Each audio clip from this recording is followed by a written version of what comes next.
Yo llegué a la historia oral en los 80,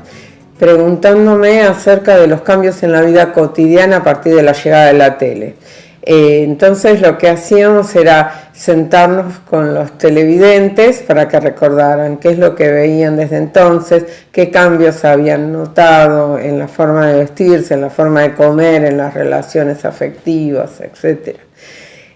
Un tiempo después, junto con Marina De Marchi y Ricardo Cortés, empezamos a coordinar el taller de la memoria del Centro Cultural Recoleta, como parte del proyecto de los talleres de historia oral barriales del Instituto Histórico de la Ciudad de Buenos Aires, dirigido por Liliana Varela. A partir de ahí formé parte del programa de historia oral del Museo Roca y más tarde del programa de historia oral de la UBA, siempre trabajando sobre esos temas, dictadura, vida cotidiana y más tarde sobre artistas e intelectuales.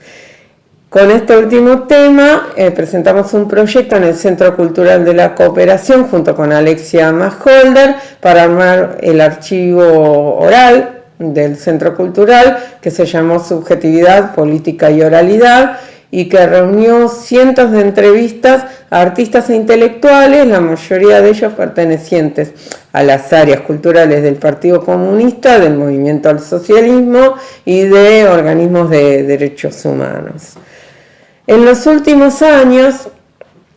mucho más volcada justamente a la cuestión de los artistas militantes, estuve trabajando sobre artistas que habían realizado acciones de resistencia cultural durante la dictadura y en el último tiempo estoy empezando a trabajar sobre los 80 alfonsinistas y enfocada específicamente a titiriteros, a 3 grupos de titiriteros: los titiriteros del Teatro General San Martín, los titiriteros del Movimiento al Socialismo y del Partido Comunista que marchaban por los derechos humanos y contra el neoliberalismo, etcétera, y trabajé también los títeres de Coco Romero que hacían trabajo comunitario desde la dirección del libro dirigida por Eve Clementi y desde la Dirección Nacional de Música. En todos los casos, lo que trato es de experimentar sobre un tipo especial de entrevista, que es la entrevista de intelectuales y artistas, que ya tienen como una costumbre de mostrarse. Entonces uno tiene que, y generalmente tienen un discurso bastante armado, entonces uno tiene que trabajar para romper con eso y para tratar de hacer una entrevista mucho más natural donde terminen contando cosas que no cuentan habitualmente. Desde comienzos de la década de 90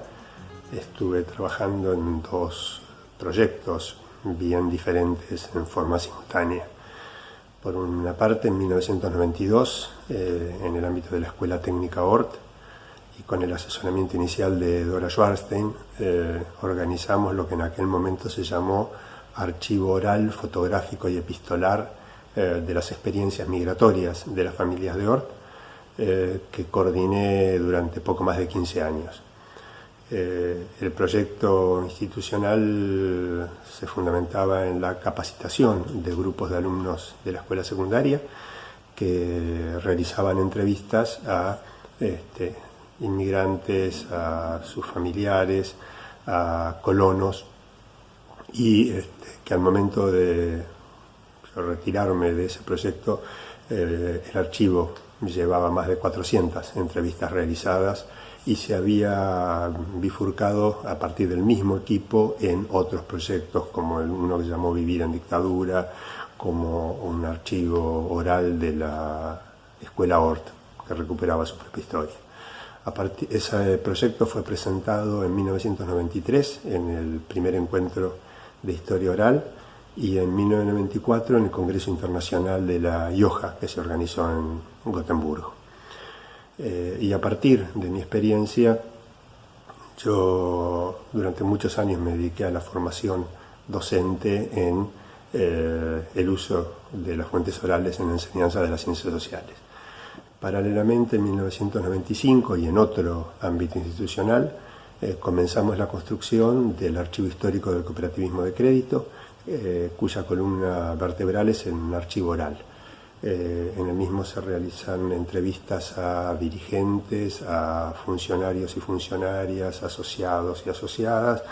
y a la fecha llevamos unas 250 entrevistas recuperadas. Memoria Abierta es una organización que reúne organismos de derechos humanos de Argentina que trabajan unidos desde el año 2000 en esta organización que es Memoria Abierta, con el objetivo de hacer trabajos que tienen que ver con la preservación y la construcción de memoria de lo ocurrido durante la dictadura en Argentina. Como parte de esos trabajos, desde el año 2000 y con un trabajo de campo efectivamente comenzado en el año 2001, se empezó a hacer el archivo oral de Memoria Abierta. Los testimonios que hay en el Archivo Oral de Memoria Abierta están fundamentalmente referidos al terrorismo de Estado, pero como son historias de vida, historias que reconstruyen la vida de las personas,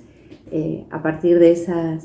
esos testimonios, de esos relatos, podemos reconstruir también la historia argentina reciente desde la perspectiva de quienes han sido sus protagonistas. Las primeras entrevistas, las primeras colecciones de entrevistas que se hicieron en Memoria Abierta en el año que comenzó, como decía, en el año 2001, son fundamentalmente entrevistas realizadas a familiares de personas que fueron víctimas de la dictadura, familiares de detenidos desaparecidos, de personas asesinadas, madres organizadas en Madres de Plaza de Mayo, abuelas, padres de desaparecidos, hijos, hermanos, familiares en líneas generales. Pero desde ahí en adelante, en Memoria Abierta pusimos mucho énfasis en recoger testimonios también de quienes habían sido protagonistas directos de la movilización social y política de aquellos años, que cuentan entonces un poco sus militancias, hablan sobre sus militancias y hablan también sobre la prisión, el exilio. Por otro lado, también con el tiempo las colecciones se fueron ampliando y bueno, ponemos el foco también en el modo en el que los derechos humanos se han trabajado en nuestro país, la incidencia del discurso de los organismos de derechos humanos en otros movimientos sociales, y actualmente estamos particularmente trabajando en una colección que tiene que ver con analizar y pensar los vínculos entre el movimiento de mujeres, el feminismo en Argentina, y el movimiento de derechos humanos, ¿no? Esa colección que se llama Insumisas y que bueno, de alguna forma está rastreando cómo han sido esos vínculos a lo largo de la historia. Las entrevistas del Archivo Oral de Memoria Abierta están todas filmadas con un formato bastante parecido, en el sentido de que todas tienen algunas características en común y se pueden consultar en la sede de Memoria Abierta en Buenos Aires. Actualmente también estamos dando la consulta de manera remota esos materiales a pedido de quienes estén interesados en escucharlos. Y bueno, con esos materiales también producimos muchos videos y muchos materiales educativos y otro tipo de producciones que puede ser interesante escuchar y ver. Bueno, yo soy Pablo Pozzi, yo fui director del programa de Historia Oral de la Facultad de Filosofía y Letras de la UBA entre el 2003 y diciembre del 2019. En la práctica, cuando me hice cargo del programa, aplicamos con una cantidad de gente una serie de criterios básicos. Nosotros nos interesaba que el programa tuviera un desarrollo, no solo en la universidad, sino hacia la comunidad. Para eso abrimos la pertenencia como investigador del programa a profesores, a estudiantes, a profesores de terciarios, a docentes de la zona. Los organizamos en grupos de trabajo y cada uno abarcó una investigación distinta. Así hicimos desde una historia oral del personal no docente de la Universidad de Buenos Aires, hasta se hizo todo un trabajo y una investigación sobre el genocidio armenio, y sobre una cantidad de otras cuestiones, obreros, bueno, etc. Eso lo combinamos con una cantidad de cosas en términos de publicaciones. Lo primero que hicimos fue una serie de libritos pequeños de no más de 100 páginas que fueran muy baratos y que abarcaran entrevista o entrevistas y un análisis inicial de presentación que pudieran ser repartidos entre familiares, gente, etcétera, etcétera. Y lo último que hicimos fue una revista, Historia, Voces y Memoria, que tuvo bastante éxito en términos académicos y generales. El programa logró reunir en su momento más álgido, hacia el 2007-2008, 75 personas y comenzó a armar un archivo oral. No fue un archivo oral, nunca se conformó, fue un apilamiento de unas 400, 500 entrevistas y nunca logramos los suficientes recursos como para poder darle forma y cabida. Lo que fuera el Instituto Histórico de la Ciudad de Buenos Aires hoy es la Subgerencia de Investigaciones de la Gerencia Operativa Patrimonio de la Dirección General Patrimonio, Museos y Casco Histórico de la ciudad. Nombre largo. Desde el área de la historia oral seguimos trabajando con las mismas ganas de antes, pero con un equipo mucho más reducido porque solo quedamos 3 personas en el área. Continuamos con la publicación de la revista Voces Recobradas, primera revista especializada en historia oral de Latinoamérica, con algunos altibajos estos últimos años y ahora solo en formato digital porque obviamente los recortes presupuestarios hicieron imposible continuar con el formato papel. Pero si bien los que tenemos más años preferimos siempre el papel, hay que reconocer que la virtualidad nos da una mayor y una mejor divulgación de la revista, por lo tanto ahora también estamos trabajando en un nuevo diseño, ¿no? En renovar el diseño de la revista. En cuanto a nuestras actividades, el resto de nuestras actividades, damos cursos de capacitación sobre metodología de investigación en historia oral en distintos ámbitos, organizamos y participamos en distintas jornadas, encuentros, charlas, talleres, etc.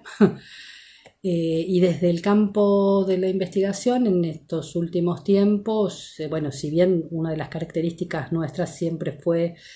reconstruir la historia de los barrios de la ciudad, cosa que obviamente seguimos manteniendo y de hecho acabamos de terminar un trabajo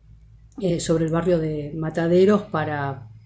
un artículo dentro de un libro que se hace desde la subgerencia sobre el barrio de Mataderos. Y bueno, y a pesar de la pandemia, complicado porque tuvimos que adaptarnos a hacer entrevistas vía Zoom, lo que es todo un cambio, pero lo logramos. Y como decía, en los últimos años también seguimos con historias de vida, por ejemplo, el documental sobre Raúl Bertolotto, el hombre que dibujó al mundo, uno de los últimos exponentes de la artesanía en cartografía, ¿no? De la cartografía manual, que sigue a sus 90 y tantos años dibujando maravillosamente. Otro de nuestros trabajos en este último tiempo fue en el Hospital Neuropsiquiátrico José T. Borda, donde entrevistamos trabajadores actuales y jubilados del hospital, incluso a pacientes, para reconstruir distintas etapas de la historia del